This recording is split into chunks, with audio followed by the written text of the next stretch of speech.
right now, so you'll see that. All right, and if you're interested in receiving the link, please as well send an email to us at icfatlantic@gmail.com. We'll send that link out to you. So throughout this presentation, please feel free to comment in the chat, put your questions in there. We will, myself and Ken will be monitoring that chat, and we hope to get to all of the questions. And with that, I think that's about it for logistics. So let's get to introducing our fabulous speaker.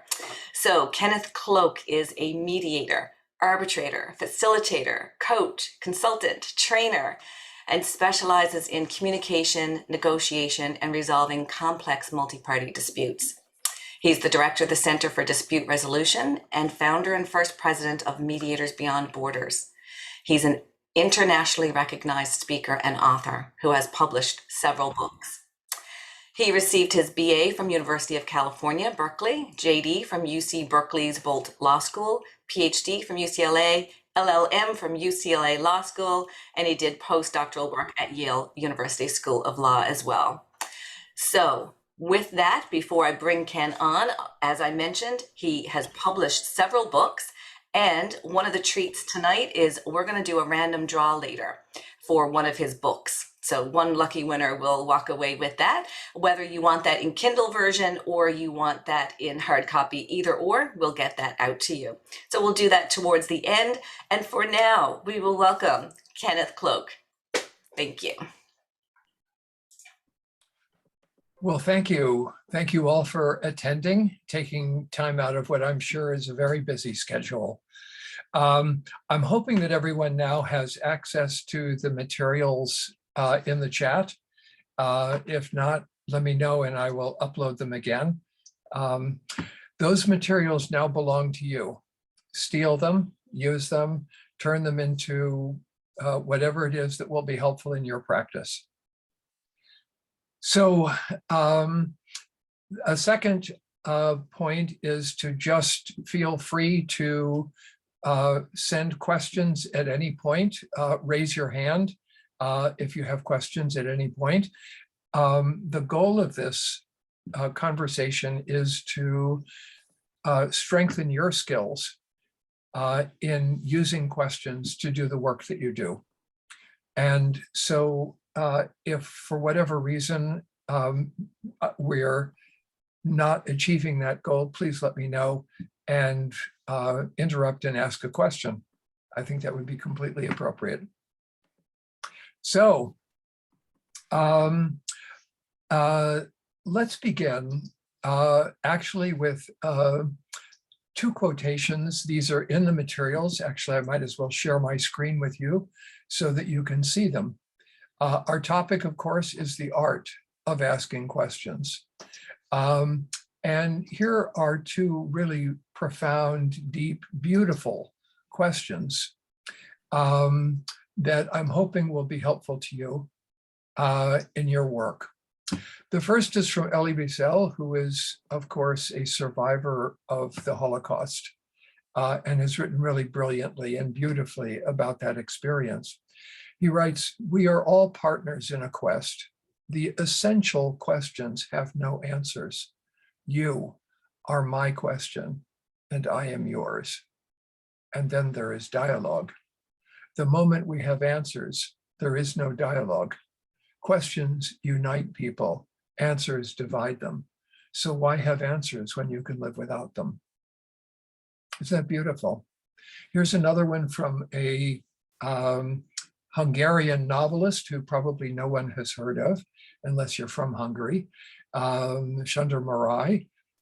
He says, one's life viewed as a whole is always the answer to the most important questions. Along the way, what does it matter what one says, what words and principles one chooses to justify oneself? At the very end, one's answers to the questions the world has posed with such relentlessness are to be found in the facts of one's life. Questions such as, who are you? What did you actually want? What could you actually achieve? At what points were you loyal or disloyal or brave or a coward? And one answers as best one can, honestly or dishonestly, that's not so important. What's important is that finally one answers with one's life. And what we are looking for here are questions that we answer with our lives. So my focus for coming up with these questions has been 42 years of experience resolving conflicts as a mediator, as a conflict coach, and various other forms of coaching, and as a facilitator in large group and organizational conflicts. And the questions that I'm presenting in these materials are ones that may be useful to you and may not be useful. They may be appropriate, they may not be. There is no single correct answer to any unique human situation. What we are working with as coaches and conflict resolvers is a work in progress, something that is in motion, so that the very question that you ask at 12:10 and is successful will bomb at 12:12. And therefore, what we need to do is to invent each time from scratch the questions we are going to be asking, rather than coming in with a set of pat questions that will simply disregard what is unique in that moment for that individual human being. Because what we want to do is to use the question as a way of drawing people closer to themselves in that moment, helping them gain some insight. We'll talk about this a little bit. So the question then that we first need to ask, the one that I think we all need to look at, is why should we ask questions? And I think that there are two fundamental answers. First, in order to find answers, and second, in order to find deeper questions, questions that are themselves partly answers, and questions that lead us to still deeper questions and answers. So once again, these are in the materials. I'll share my screen again, and we can see, and you can kind of follow along as we proceed through some of these ideas. I think that there are two main goals in coaching and conflict resolution that these fields share with one another that are greatly advanced by asking questions. One, helping people get some insight into their conflicts, the reasons why they're stuck. And in that way, by gaining some insight, help to reveal some kind of a path forward.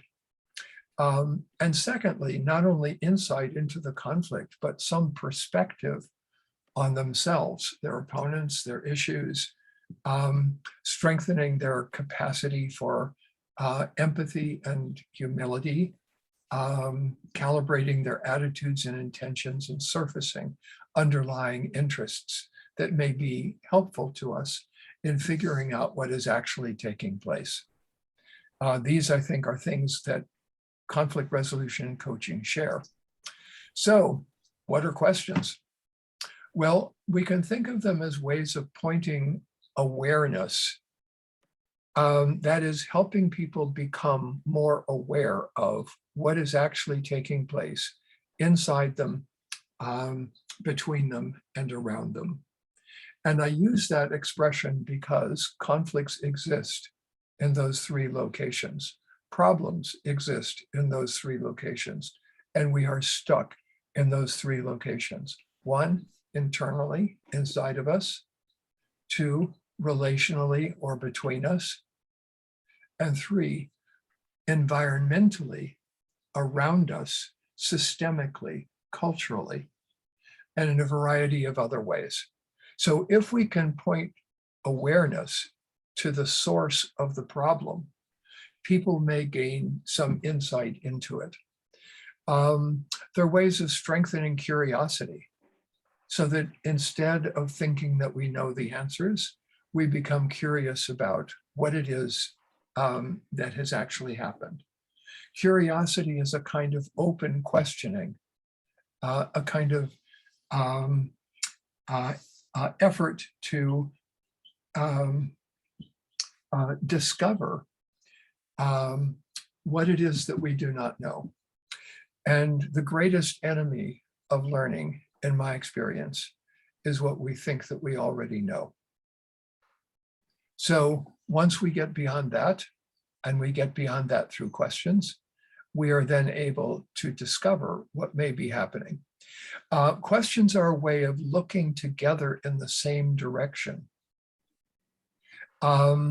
We as coaches and conflict resolvers can use our capacity for empathy to try to align ourselves with people who are in conflict, to discover what it is that they are feeling, people who are stuck, people who are troubled.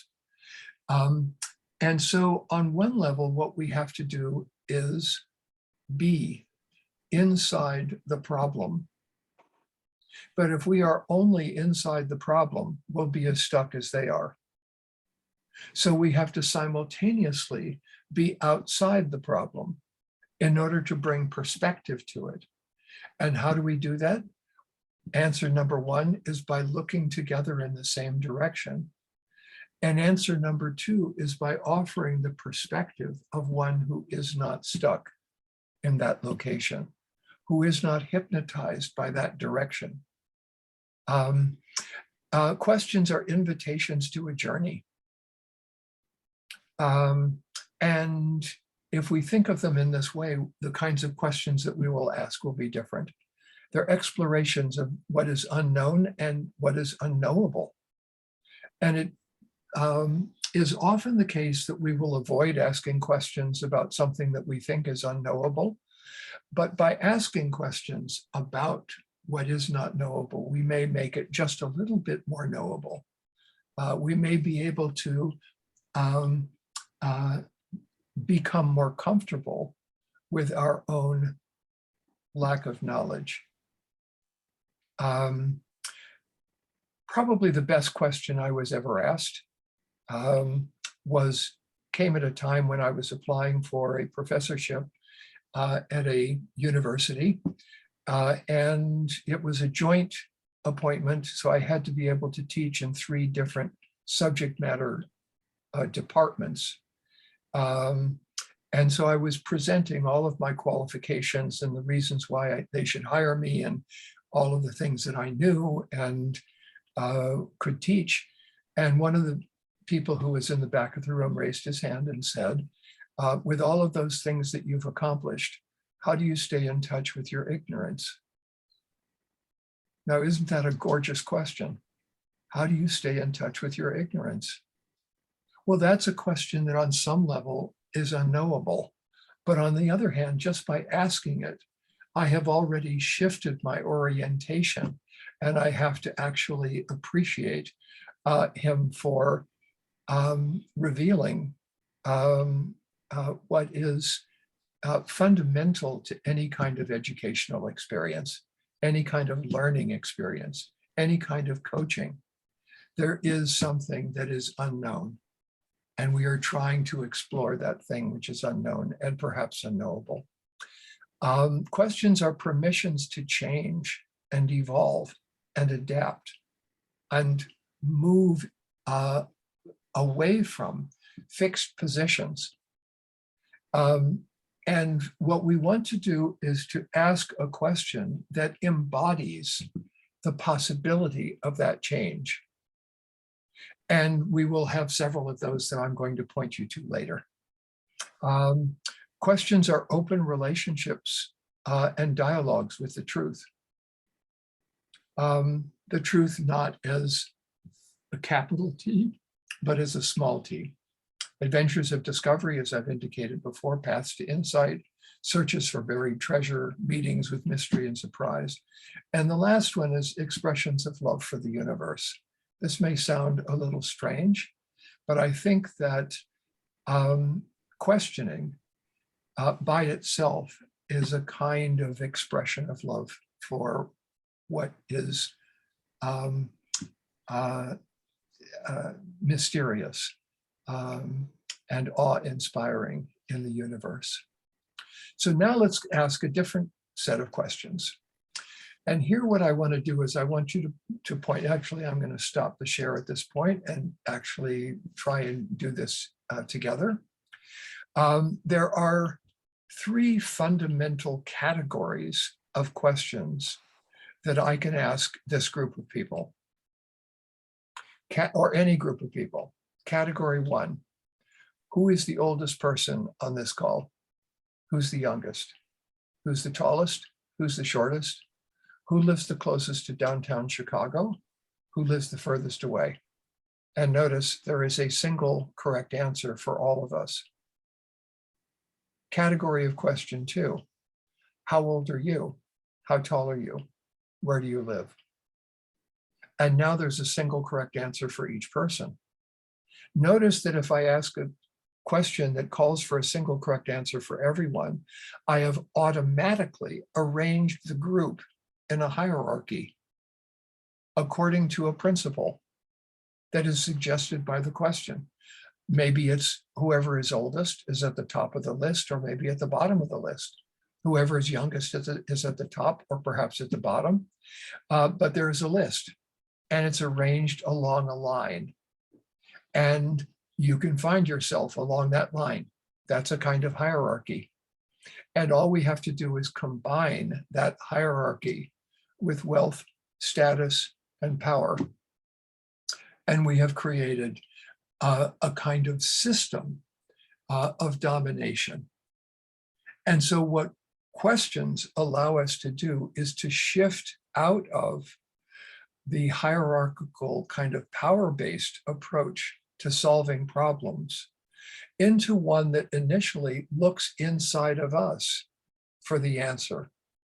Each of us individually has some understanding of the problem and some understanding of what the solution might happen to be. And now we come to category of question number three. What problems or issues or concerns are you facing at whatever age you are at? What does your height mean to you? What did it mean to you when you were growing up? What do you love about where you live? What do you not love about where you live?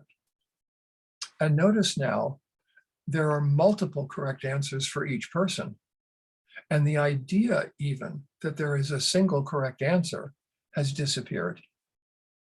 But notice that the problems that we face in this country, accented by the shootings in Buffalo, by the shootings in California, by a whole series of problems that we are facing as a society and as individuals in the society, are questions that we are attempting to answer as though there is a single correct answer.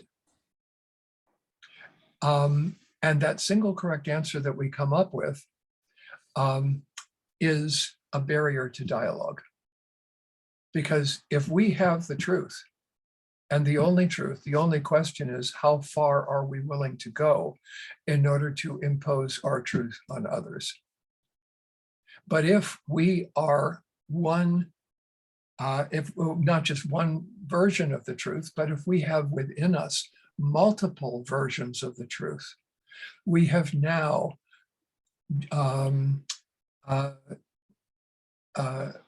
established a rationale for diversity, for dissent, for complexity, for paradox, for solutions that are multiple. And now let's ask a different kind of question. What kinds of problems are we facing? Simple or complex? If they're simple, you can ask a simple question. But if they're complex, you have to ask a complex question. And a complex question automatically is one that has more than one correct answer. Now, there are some questions, obviously, that have only a single correct answer. In mathematics, that's not uncommon. We have what is 2 plus 2? The answer is 4. But if instead we ask, even within mathematics, what is the square root of 16? We have the answer that you will probably know, which is 4, but we also have minus 4. So every time there is a square root, anytime you are trying to figure out what is the answer to a question that has a square root, there are at least 2 correct answers. If it's a cubic equation, we have 3 correct answers. Quartic, 4. Quintic, 5. And now the problems that we are facing, how many correct answers are there to the problem of gender discrimination, the problem of racial discrimination, the problem of gun control, the problem of abortion, the problem of whatever it is that may happen to be? And the assumption that there are only 1 of 2 correct answers to that problem is to pose the question in a way that is too simple and destroys the complexity of the problem. So what do we need to do? We need to have the question be at least as complex as the problem. And therefore, we have to search for these third categories of questions, the ones for which there are multiple correct answers. What does that mean to you? Why is that important to you? What matters most to you about this, right? Any of those kinds of questions are going to help people discover what it is that is actually important and essential for them. In order to be able to do that, we have to actually take a step back. And now what we want to do is we want to ask a different kind of question. We want to find out what are the questions that we might want to ask about asking questions. So I'm going to share my screen again. And here we go with some questions on asking questions. Question 1, who wants to know? Who exactly is asking? Why is this question important to you? Why do you want to know? What's driving your curiosity? What we want to find out, in other words, is who's the one who's asking the question, because that's the one who is automatically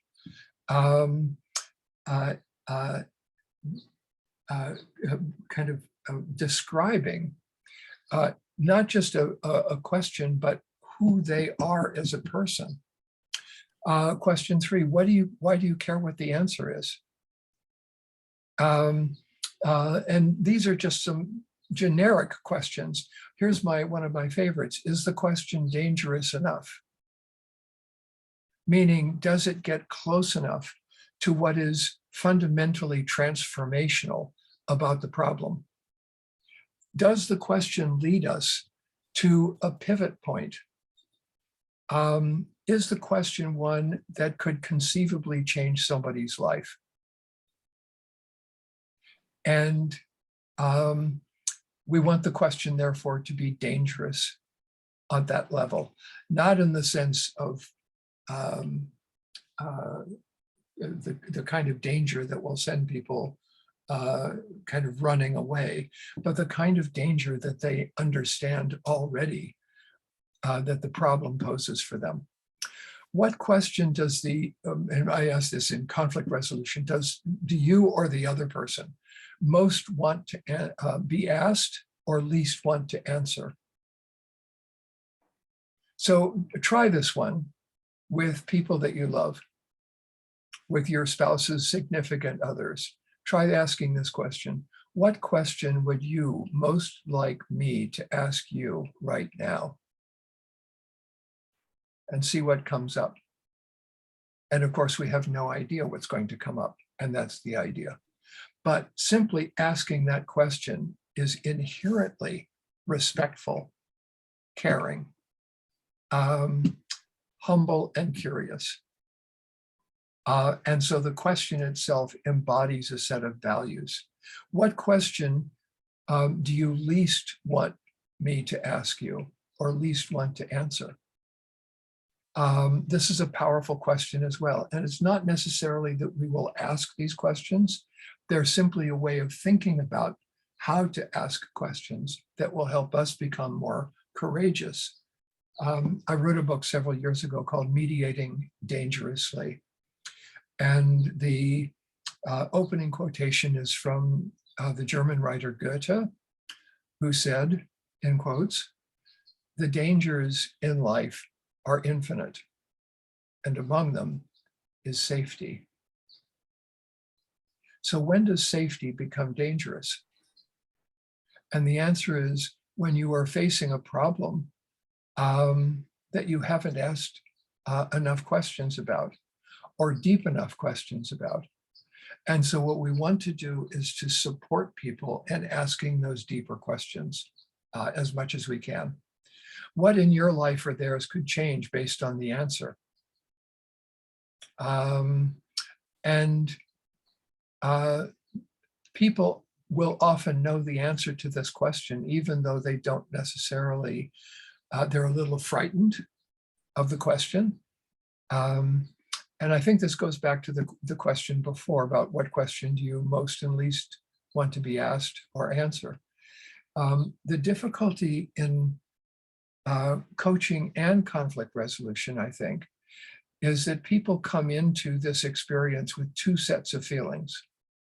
One, a desperate desire for the coach or conflict resolver to get to the bottom of what the problem is and help them figure out what to do about it. And second, a fear that that's exactly what they will do because they aren't ready yet to face the answer, even to face the question. And so this is a question that allows us to surface the possibility that they already know and already have begun to move in the direction of the answer. What is the meaning of the question to you or to them? And you can ask this question if someone objects to your questions. What did the question that I just asked you mean to you? What did it symbolize? What did it stand for? And we can use this about the meaning of any number of things, but even about the meaning of the question. I like number 8 as well. What is the type and quality of energy that is contained in the question? So the energy of the coach and conflict resolver can be the energy of wanting to help. And wanting to help can actually turn into a hindrance if there isn't enough room for people to be able to figure out how to help themselves. If there isn't enough room for a collaboration over the issue of helping. In other words, if we are addicted to a particular kind of approach to the problem, to helping. So just to think to yourself, what is the energy behind this question? And I think you could all feel that with the question that I mentioned before about how do you stay in touch with your ignorance? There is a profound energy in that question. How much audacity and kindness are represented in the question? Okay, so if the question isn't audacious, it doesn't take any risks, and it is fundamentally non-transformational. And that is really not ultimately why they are coming to see you. But if it's only audacious and it isn't kind, people will rebel against it. And if it's just kind, it won't move them again. So we want to have both inform the question. On the one hand, a kind of humility, and on the other hand, a kind of courage. Are you willing to ask the same question of yourself? This is a place where courage really comes in. Because if you ask a question and they feel that you have not asked this question of yourself, they will not answer. So we need to be able to ask the same questions of ourselves, and they will judge really microsecond by microsecond, how much permission they have from you to give a deeply honest, emotionally vulnerable, um, real human answer to your question. How prepared are you to be shocked by the answer? And number 12, how might you turn the answer into a deeper question? So these are just a few questions, and I stopped at the end of a page. Let's turn to a different question. What are you listening for in asking questions? And I think most people listen for facts. Maybe they listen for interpretations, but we can also listen for subjective experiences, modes of perception, emotions, intentions, roles, expectations, wishes and desires, dreams and fears, ego defenses, confessions, self-doubts, metaphors, stereotypes, etc., down to cries for help, requests for forgiveness. And here's the point. Every one of these is present in every conversation. We just don't pay attention to them, but they're there. And what we have to do is we have to figure out how to listen for these kinds of things. How do people signal? In 1,000 different ways. By tone of voice, by body language, by the choice of words, by a whole series of different things. But the point is to be watching for the kinds of things that people are really saying underneath the words that they're speaking. And that's really where the action is. Here are some more generic questions like the ones I asked before. What question, if answered, could mean the most to you right now? What draws you to this issue? What's your history with it? What's your intention? What opportunities do you see in it? Dilemmas or dangers? What do you still need to learn? What do you hear underneath the various opinions that have been expressed about it? What's at the center of it for you? What surprised you and what you've heard about it? What's challenged you? What's missing from the picture so far? What is it that you think that you are not seeing? And this is a kind of curious question. You wouldn't think that anyone would be able to answer it because if they can't see it, how could they possibly tell you what they can't see? And yet, sometimes they see that they can't see. And as a result of that question, are able to figure out what they're not seeing and need more clarity about. Here's another question that I have asked sometimes in mediation sessions, and you may not use this in a coaching session, but here's the form of it in a coaching environment. You come here today to have a conversation about a set of problems. And after this conversation is over, you're going to be going home, driving home, thinking about what we said here today. What are you going to wish that you had said? And what this does is it goes to the place where people hoard the stuff that is most meaningful to them. Why? Because it's where they're most vulnerable. It's the place where they're most defended, where they're most at risk of actually experiencing some transformation, a change in the form of the way that they are looking at their problems. What's been your greatest learning or insight or discovery so far? Or what's the next level of thinking you need in order to solve it? Again, not all of these questions are ones that you would ask, but they're possibles to entertain and to think about it. Oh, this one includes that first question there. If there's one thing that hasn't yet been said, but needs to be said, that's a typo too, what would that be? And then I'm going to skip ahead here and just say the next to the last one, what conversation, if it began today, could ripple out to create new possibilities for the future?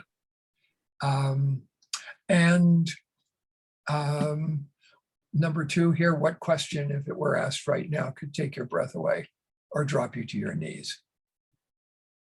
Powerful. And I covered some of these before. And face to face, I will ask, for example, a married couple. I do marital mediations. To the wife, what question have you always wanted him to ask you, but were reluctant or afraid to do so? What question do you really want him to ask you? And she'll tell you. And then can you answer it? And what question have you always wanted to ask her? And now we are getting closer to the fundamental place in the relationship where information is being withheld. And that withholding of information is a withholding of self. And the withholding of self is a weakening of the relationship.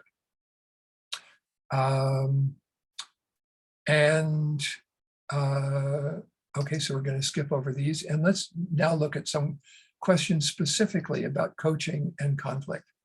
So here's one that may be useful to you. This is based on work by Peter Block, who wrote Flawless Consulting. And these are questions that you ask pre-coaching questions, meaning this is someone who has been sent to you for coaching because they've done something wrong, and they're very much aware of it, and they are reluctant to go into the coaching session openly. They're defended. So here's question one. How valuable a coaching experience do you plan to have today? At the before you've even begun. 1 is terrible, 10 is fantastic. Just write it down. How participative and engaged do you plan to be? Asleep or extremely excited? How much risk do you plan to take? Right? So these are questions that can really shift the focal point. And at the end of it, you simply ask another question, which is, what do you think your answers mean? And the answer will come forward. What I expect is what I'm going to get. And if I have low expectations, that's going to give me permission not to do anything in the session. So this is just at the very beginning of the session. These are questions, I just wanted to add these in because they're questions for people who are in conflict. But I use these in a elementary school to teach the children, the parents, the teachers, and the administrators to use essentially these questions in every conflict that came up. Everybody would ask these questions of one another. And this was just a starting place, and we had them made into little cards, laminated, that people wore around their necks so they could look down and see what the next question is, etc. What happened? How did it feel? What do you want? Why do you want it? What does the other person want? Why do they want it? What are you each doing in order to get it? And is that working? What do you think you might do instead? What do you think each of you could do to help solve the problem? You willing to try that? What have you learned that you want to do differently next time? Anything else you want to say before we end? Just real simple. But these are some things that might help in conflict. Here are some others. I won't go through these because I want to cover a couple of other things. And I think that these are going to be fairly clear to you. Some internalizing questions. And sometimes it's a little awkward in a coaching environment to ask people, sort of tell me about your mother and your father. But if instead you say, have you ever experienced this kind of conflict or problem before? When, with whom? The answer will be in my family of origin. And now with who? And now we've got permission to begin to talk about it. And then, sort of like a series of other things about conflict as a script and what do you not want to experience again, etc. Again, we're going to skip over these and over these ones as well. And I think these is, well, you can read through these, and I think these are going to be fine. Let's go to this one, which I think is more interesting, which is how to initiate a heart-to-heart conversation. Because a lot of what people want, let's actually stop the share at this point, and we'll come back to this. What people want in their conflicts fundamentally, and in connection with the people that they have differences with, is some way of speaking to them from the heart that doesn't make them feel like they're opening themselves up for attack. And so the question is, what are the questions that allow us to do this? And it turns out that there are a number of these. And I'll just mention a couple of them, because the part that I think matters the most to us is not asking the big, gigantic, heart-opening questions, but the teeny tiny ones, the little ones that are almost unnoticeable. So just a question like, for example, this one, try this one with your spouse also.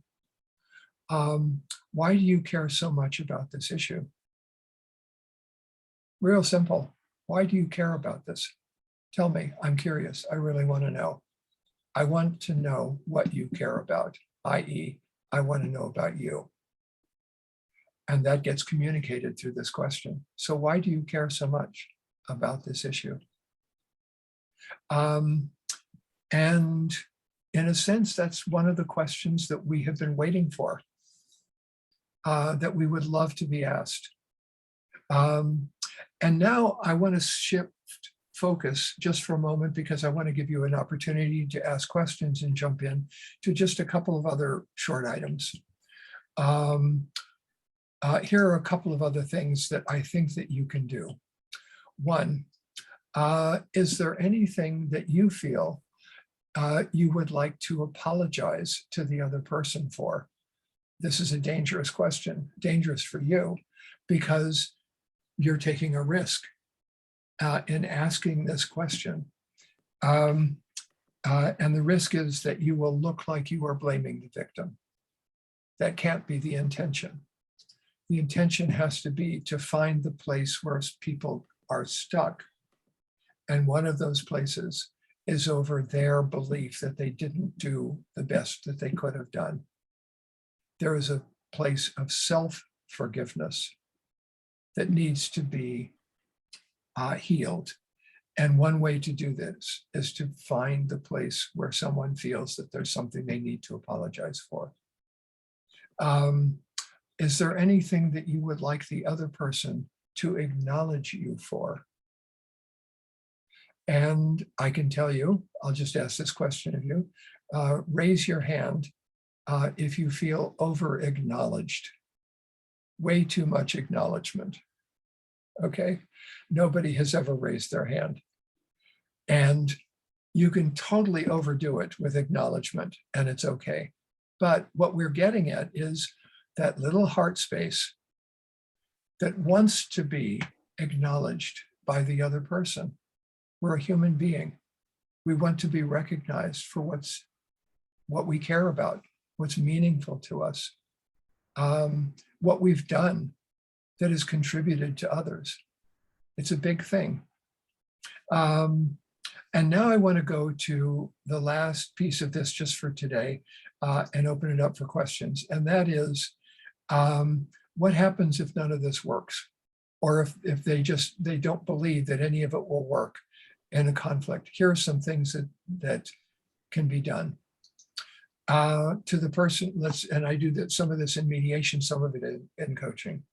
Question one, how would you evaluate the effectiveness of what you have been doing up until now in reaching her or reaching him? How effective have you been? They will say not effective at all. Great, first recognition that we've got a problem. So what information do you need that would help you get more effective? And there's really one answer, which is I need to know what would be effective for them. In a joint session that I do in mediation, I will say, okay, why don't you turn to her right now and ask her for coaching? Ask her to tell you how to be effective with her. And she's going to tell him right off. Now, here's the last one. What if none of this works? Here's what I do in mediation. There may be a corollary in coaching, but it's mostly useful in the middle of the argument. Here's my question. Excuse me, I interrupt them in the middle of the argument. Is this conversation working? They will say no. Everybody knows it isn't working. Would you like it to work? Who wouldn't like it to work? Of course they would. Why would you like it to work? Don't tell me, tell him. And now, what is one thing he could do that would make this conversation work better for you? Are you willing to do that? What is one thing she could do that would make the conversation work better for you? Are you willing to do that? Let's start the conversation over and see how that works. And then afterwards, okay, on a scale of 1 to 10, 10 being highest, how would you rank the conversation you were having before I interrupted you? They'll say 0, -1, whatever. How would you rank the conversation we're having right now? 7, 8, great. What would it take to make it a 10? What are you waiting for?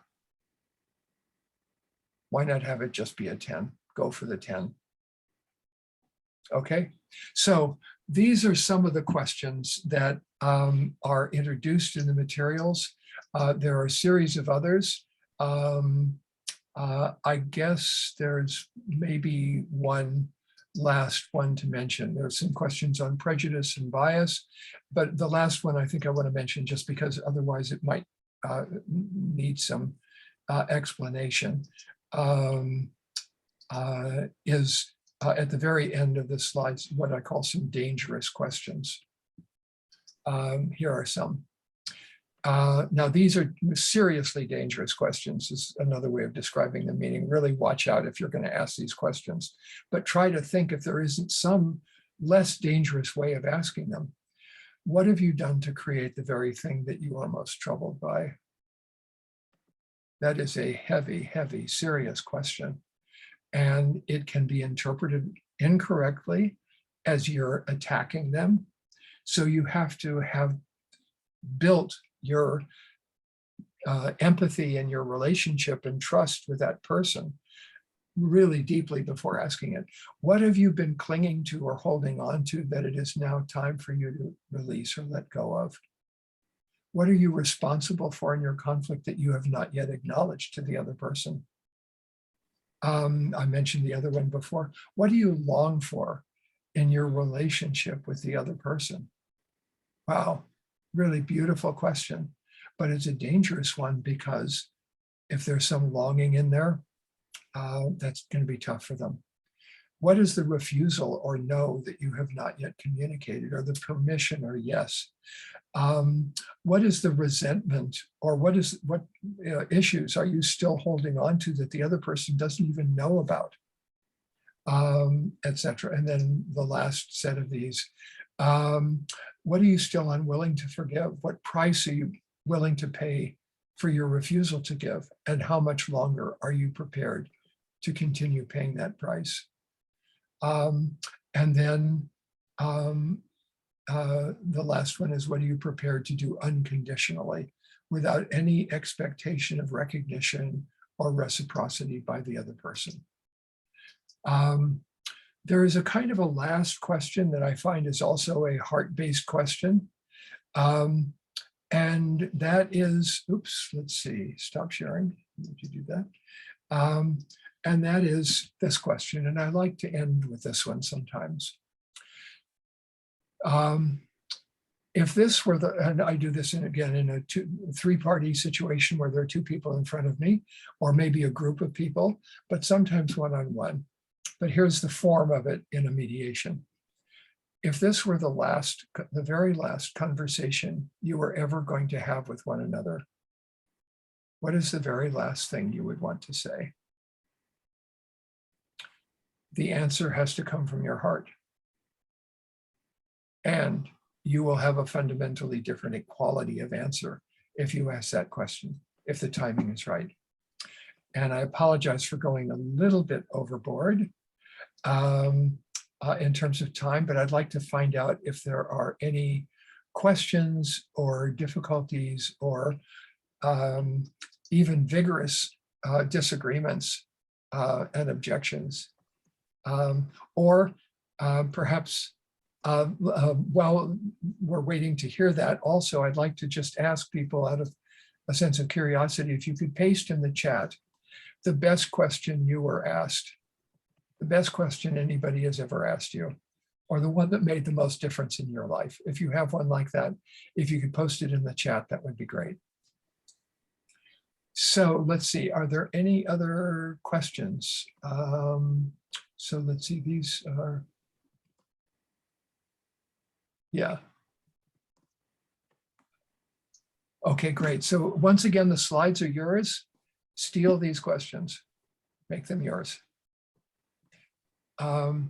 Comments, difficulties, issues. Does it feel like some of these will be useful to you? Great. Thank you. Thank you. So let me, if there are questions, just interrupt. Oh, no, not yet. But if there are questions, just raise your hand or unmute yourself. I would like to say one thing, kind of, if nobody has any questions.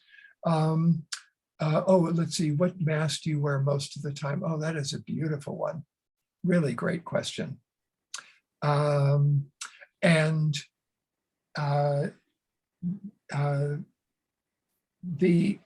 of the things that I have done with people is ask them to create masks, actually draw them and cut out little holes for the eyes and a little space for the mouth. And then, like they can create two kinds of masks. One is for the one that they see as the false self that they sometimes go to, but another one for the one that they think the other one sees them as. So like, I'm not your mother, I'm not your father. So let's do a drawing of mother or father and hold it up and then peek out from behind it. David, did you have a question? Can you unmute yourself or comment? I did, Ken. Yeah, thank you. I'm a very new coach and somebody who has a background in psychotherapy has warned me that the interactions I can have with a coachee could be dangerous to them. And so I was very interested in your dangerous questions. I wonder if you can offer any assistance to me in terms of, at this stage of my coaching career, not going into those areas. Is there something that, is like a red flag not to try and explore? Or is it just simply the structure of the questions? Because then I have them from the questions that you've given us. Well, no, I think that there is a kind of assessment that I am doing leading up to asking the question. And the assessment begins from the very first contact. Is there eye contact between us? If not, there's a problem. What is the body language telling me about this person? And there are a series of modalities that will help you achieve the skills that you need in order to be able to do this. There's body language work. I find especially helpful Anna Freud's little book on ego and its mechanisms of defense. But there are, and I wrote a chapter in a book that I wrote called The Dance of Opposites, which is called Mediation and Psychology, Building Bridges. And I think there's a fuller answer there to your question, which is we need to learn about emotion, because in conflict resolution and in coaching, emotions are right there. Who knows about emotion? Psychotherapists. And so we need to learn how to detect the signs that something is not okay. And then we need to back off of that as quickly as we can. Sometimes it's helpful to have a co-coach, someone who is coaching with you, especially at the beginning. We have co-mediation. Coaching doesn't so often have co-coaching, but it is something that I think can really help if you have someone who's more skilled initially in answering those questions. The bottom line is I go inside myself, try to find them in me, and then try to figure out what would happen inside of me if I were asked that question. Where would I go? How would it feel? What are the possible places I need to watch out for? So it's a beautiful question, David, and there's an ongoing set of answers.